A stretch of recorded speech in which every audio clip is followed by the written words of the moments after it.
Você nunca será o tipo de pessoa que me amedronta, a não ser que consiga ganhar e exercer total controle sobre suas próprias emoções.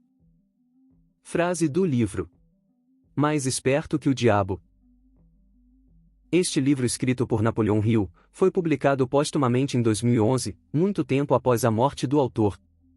Hill explora uma série de conceitos sobre sucesso e autoconhecimento, através de uma conversa fictícia com o diabo, usando isso como um meio para expor os medos e as limitações que as pessoas enfrentam. Quando comecei a ler este livro, e fui percebendo que a referência ao diabo não estava somente no título, tive a sensação que estava lendo algo voltado mais para a religião.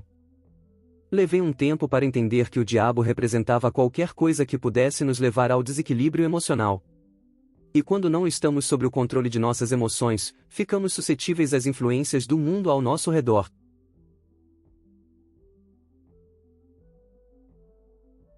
A engenharia do consentimento é um conceito que se refere ao processo pelo qual a aceitação ou concordância das pessoas é manipulada ou influenciada de forma a obter um determinado resultado.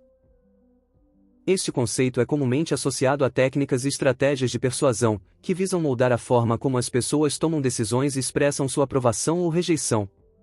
Em um contexto mais amplo, a engenharia do consentimento pode ser vista em muitas áreas, como publicidade e marketing, política, mídia e comunicação.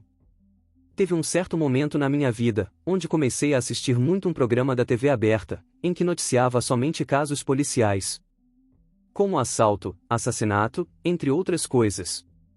Foi somente por uma semana, mas lembro como aquilo mexeu comigo. De repente, o medo tomou conta de mim, e passei a ficar paranoico. Quando saía na rua, todos eram possíveis ameaças. Em casa, alguém poderia pular o muro a qualquer momento. Isso me fazia tão mal, que passei a ter pesadelos constantemente. Não conseguia controlar meu medo, que era irracional, pois não havia nenhum perigo iminente. A única solução foi parar de assistir aquele programa. Um outro exemplo. Esse eu levei anos para me libertar. A engenharia do consentimento também diz respeito às distrações. Eu era fanático por futebol, ao ponto de chorar quando meu time perdia. Discutir com outros e ficar a semana toda, vendo os canais de esportes discutirem o jogo que eu havia visto. Então era um loop. Tinha jogo na quarta-feira. Eu não só me entretia, mas dependendo do resultado, meu emocional a partir daquele dia mudava. Se ganhasse, eu ficava até sábado vendo os programas falarem sobre isso. Se perdesse, meu humor era uma lástima. Até o próximo jogo no domingo. E assim por anos, ad infinitum. Antes tarde do que nunca, me libertei desse escravagismo emocional. E quando vejo pessoas morrendo por conta de futebol, brigas e agressões, fico com pena. Pena porque sei o que é estar numa prisão mental. E como não há grades, você nunca percebe que está em uma. Até que alguém, ou um evento te tire dessa situação. Hoje, o meu interesse é mínimo em assistir um jogo, principalmente do meu time. Mas, caso eu assista, eu não me importo mais se vai perder ou ganhar. Quando alguém tentava me zoar pela derrota, eu simplesmente dizia: paciência, faz parte. E isso é libertador, quando você estende para qualquer área da sua vida. Você nunca será o tipo de pessoa que me amedronta. Mas, por que ter o controle de minhas emoções amedrontaria o diabo? Bom, a engenharia do consentimento exemplifica isso. Consideremos um dos meios de controle emocional: a criação de problemas, como por exemplo, a violência. A violência muitas vezes é fomentada e quando ela explode, aparecem várias medidas que precisam ser tomadas. Talvez dentre essas medidas, tenha uma que vá tirar um pouco da sua privacidade. No entanto, todos aceitam porque estão com muito medo. E assim, de grão em grão, chegará um momento que perderemos nossa liberdade por completo. Mas, se tudo o que vemos, assistimos, pode ter uma influência em nós, como controlamos nossas emoções para não sermos tão afetados? Afinal, vamos sempre estar assistindo, vendo, lendo algo. Pode ser um filme, série, novela, esportes, notícias, livros, etc.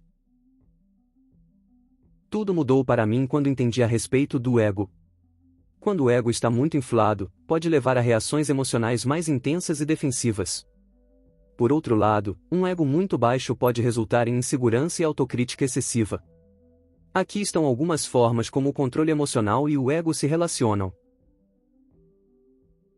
A capacidade de entender e gerenciar suas emoções pode ajudar a manter o ego em xeque. Quando você está ciente das suas emoções e motivos, é mais fácil evitar que o ego reaja de maneira exagerada ou defensiva. Eu comecei a praticar essa autoconsciência dentro de casa. Por algum motivo, sempre que minha mãe pedia ou dizia alguma coisa que me irritasse ou não, eu logo reagia com impaciência. Às vezes, não gostava do seu tom de voz ao me pedir algo.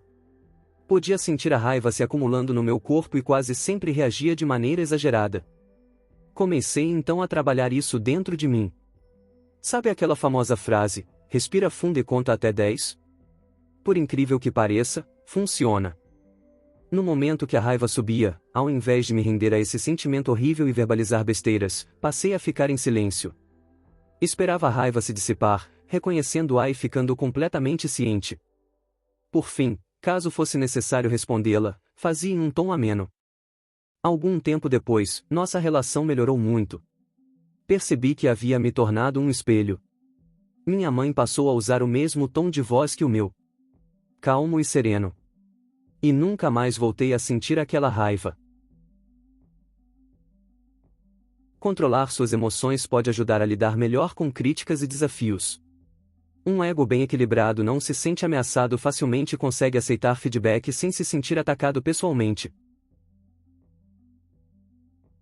Um ego descontrolado pode levar a comportamentos impulsivos e decisões baseadas em emoções momentâneas.